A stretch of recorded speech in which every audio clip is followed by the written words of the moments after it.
കൊച്ചി കായലിൽ ദുരൂഹ സാഹചര്യത്തിൽ മരിച്ച നിലയിൽ കണ്ടെത്തിയ CA വിദ്യാർത്ഥി മിഷേൽ ഷാജിയുടെ മരണത്തിൽ അന്വേഷണം ഊർജിതമാക്കിയിരിക്കുകയാണ് ക്രൈംബ്രാഞ്ച്. മൃതദേഹം കണ്ടെത്തിയ കായലിൽ നിന്ന് അന്വേഷണ സംഘം സാമ്പിളുകൾ ശേഖരിച്ചു.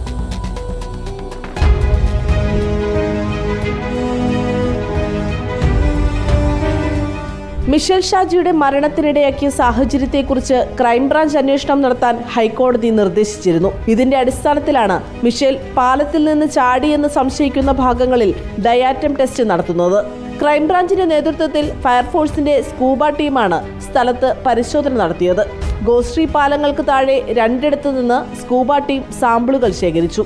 മിഷേൽ ഷാജിയുടെ മരണം മുങ്ങിമരണമാണോ എന്ന് സ്ഥിരീകരിക്കുന്നതിന് വേണ്ടിയാണ് പരിശോധന.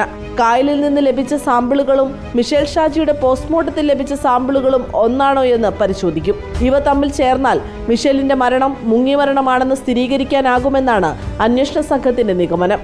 ഇതടക്കം പോലീസിന് വീഴ്ച പറ്റിയ 3 കാര്യങ്ങളിൽ വ്യക്തത വരുത്താനാണ് അന്വേഷണ സംഘത്തിന്റെ തീരുമാനം.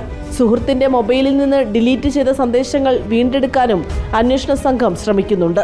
മിഷേൽ ഷാജിയുടെ മരണത്തിൽ CBI അന്വേഷണം വേണമെന്ന ആവശ്യം ഹൈക്കോടതി തള്ളിയിരുന്നു. അന്വേഷണം എത്രയും വേഗം പൂർത്തിയാക്കി അന്തിമ റിപ്പോർട്ട് സമർപ്പിക്കാനാണ് ക്രൈംബ്രാഞ്ചിന് നൽകിയിരിക്കുന്ന നിർദ്ദേശം. 2017 മാർച്ച് 5-നാണ് മിഷേൽ ഷാജിയെ കാണാതാകുന്നത്. മൃതദേഹം തൊട്ടടുത്ത ദിവസം കൊച്ചി കായലിൽ നിന്നും കണ്ടെത്തുകയായിരുന്നു. റിപ്പോർട്ടർ, കൊച്ചി.